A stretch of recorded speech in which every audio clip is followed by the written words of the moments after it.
Avez-vous déjà acheté une clé USB que selon l'emballage, c'était écrit qu'elle était USB 3.0 ou encore USB 3.1 puis que finalement, vous avez fait les tests puis c'était vraiment pas ça?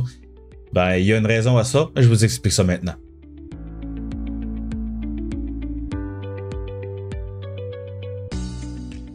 Dans les clés USB, il y a plusieurs vitesses de clés ou de puces mémoire.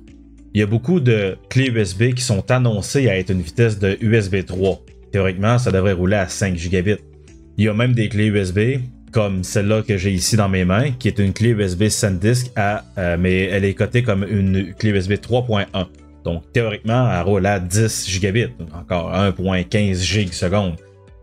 Mais pourquoi que, même si c'est écrit USB 3, ça roule pas à USB 3? En fait, c'est une question marketing. Je vais vous montrer sur le site d'Amazon comment qu'on fait pour sélectionner les bonnes clés USB. Mais avant tout, on va aller faire un tour sur la page Facebook de PC Master Race Québec. Si vous n'êtes pas déjà membre, allez sur la page, on est rendu 5000, on était 4900 quelque chose hier, on est rendu 5000 membres. Continuez à nous encourager, continuez à encourager le groupe, on va continuer à faire des vidéos, il y a plusieurs personnes qui s'en viennent pour faire d'autres entrevues, pour faire des podcasts, etc. Sur la page de PC Master Race, vous allez pouvoir trouver plein de sujets intéressants, vous pouvez poser vos questions techniques, si même vous êtes un fin connaisseur de l'informatique, du domaine de l'informatique, ça nous fait toujours plaisir d'avoir une paire de bras supplémentaires pour répondre aux questions des gens, parce que oui, les gens ont beaucoup de questions, et il y a beaucoup de personnes qui ont besoin d'avoir des bonnes réponses. Donc, sans tarder, sur le site d'Amazon, on va faire une recherche pour clé USB. Parce que c'est ça qu'on cherche. Donc, dans les clés USB, vous allez voir que j'ai mes deux préférés ici en haut, que je vais vous montrer. On va faire une petite vérification ici. Regardez, vous avez l'image n'est pas importante, en fait. Ce à quoi la clé USB ressemble, c'est pas important, mais regardez la description. SanDisk Ultra Flare, clé USB 3, 128 Go, haute performance, jusqu'à 150 MS/s. Vous voyez ici, là, ils disent 150 MS/s. Si on clique dessus, normalement, on devrait être capable de voir les caractéristiques d'écriture aussi. Transfert jusqu'à 15 fois plus rapide que USB 2.0.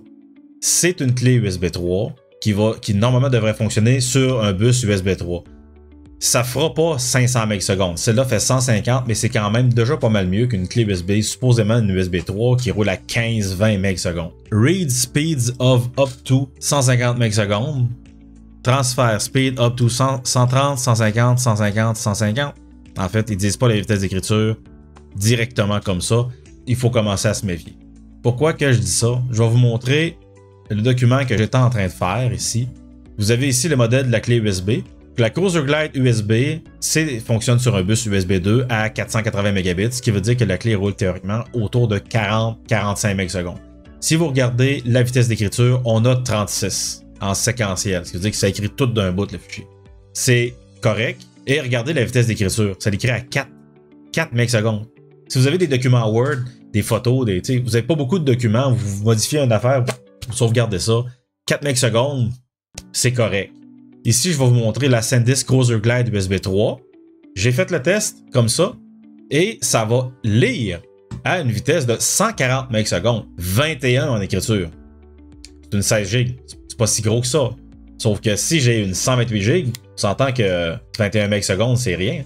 Disons que je prends une de mes clés USB pour installer Heron Boot CD. Je vais vous montrer sur une autre vidéo qu'est-ce que c'est Heron Boot CD.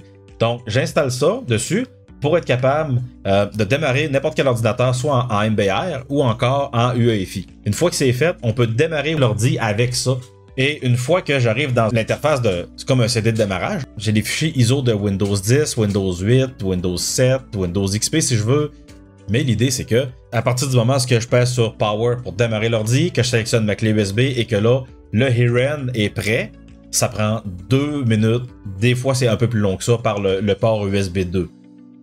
Si je fonctionne en USB 3 avec une clé compatible USB 3, ça prend à peu près 25 secondes. Je sauve énormément de temps. Pour monsieur, madame, tout le monde, c'est plus ou moins important.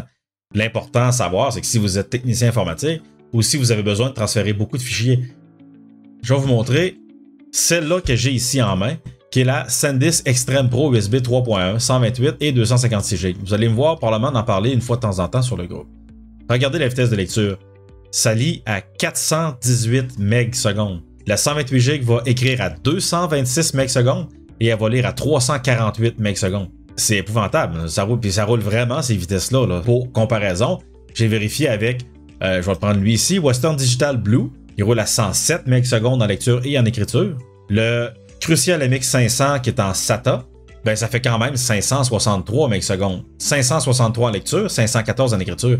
Là, si on va voir au niveau des 4K, des random writes, donc il va écrire un peu partout, on va remarquer aussi que le SSD SATA, 406 MB/s en lecture, 379 en écriture, comparé à même la SanDisk Extreme, 15 MB/s en lecture, puis 10 MB/s en écriture.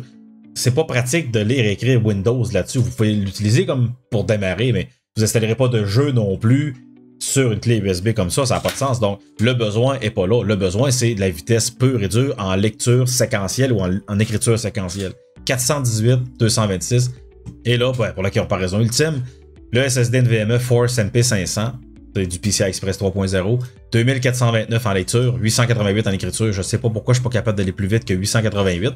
Et en random, donc, si vous avez un jeu à rouler, si vous avez Windows ou n'importe quelle application qui a beaucoup de fichiers qui va avoir besoin de beaucoup de lecture, beaucoup d'écriture, 934 MB/s, 894 les clés USB, si vous en avez besoin parce que vous êtes un technicien informatique. Celle-là, c'est la SanDisk Extreme Pro USB 3.1. Il y en a d'autres. Vous avez aussi les clés USB. C'est pas une clé USB, en fait, c'est un disque dur externe ou un disque SSD externe en format NVMe dans un boîtier. Donc, c'est un 2280, un M2 2280 que vous mettez dans un boîtier externe qui est connecté par le USB 3.1 Gen 2 type C dans votre ordinateur. Et là, ça va rouler à la vraie vitesse d'un NVMe. Moi, j'ai réussi à faire, ça fait 1.15 gigs/seconde. Mais ces SSD externes-là, c'est pas une clé USB. Vous pourrez pas installer de secteur de démarrage dessus, par exemple. Il y a certains ordinateurs qui le reconnaîtront pas. Il y en a que ça va fonctionner, mais c'est plus rare un peu. Magasinez vos clés USB. Cherchez, comme ici, Kingston Digital 32 GB. C'est marqué USB 3. Mais si vous allez voir dans les détails, dans les caractéristiques, plus bas, regardez, Read Speed 40 MB/s. 40 MB/s, là, Hardware Interface USB 2, ça le dit. C'est rare qu'ils le disent, là. Mais là, ça le dit. Vous allez rouler à 40 MB/s dans le meilleur des mondes avec une clé USB comme ça. Ce qui est quand même pas si pire. Clé USB ici, 32 GB pour 25$. Puis vous savez quoi? Ça, c'est des 32. Moi, c'est ça. Donc là, vous achetez des clés USB 16 GB ou 32 GB. Read 30, write 10. 10 MB/s en lecture. Là, vous êtes pressé. Vous avez 6 GB ou 7 GB, peu importe. Là. Vous voulez écrire ça sur votre clé USB de 32 GB. Vous êtes pressé à vous en aller. Et ça roule à 10 MB/s. Prenez le temps d'aller voir les caractéristiques. Prenez le temps de regarder la performance en lecture, la performance en écriture. Selon ce que vous avez besoin, selon la taille de votre clé USB aussi. 256 GB à 15 MB/s, ça n'a juste pas de sens. Et on se dit au revoir. On se verra dans une autre vidéo à propos d'un autre sujet. Bonne soirée à tout le monde.